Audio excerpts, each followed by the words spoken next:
এই অঞ্চলের একটা ভিডিও দেখলাম, সোশ্যাল মিডিয়াতে ছড়িয়ে পড়ছে একটি ভিডিও। পাহাড়ি সন্ত্রাসীরা আমাদের একজন বিজিবি সদস্য কলার ধরে টানা হেঁচড়া করতেছে।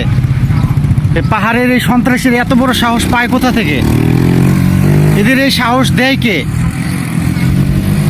আমাদের দেশের আইনশৃঙ্খলা বাহিনীর কাছে অনুরোধ করতেছি, এই পাহাড়ি সন্ত্রাসীদের বিরুদ্ধে এখনই ব্যবস্থা নিন।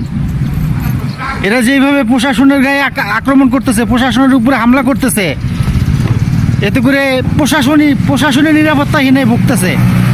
আর তাহলে পাহাড় অঞ্চলের সাধারণ মানুষগুলোর কি অবস্থা?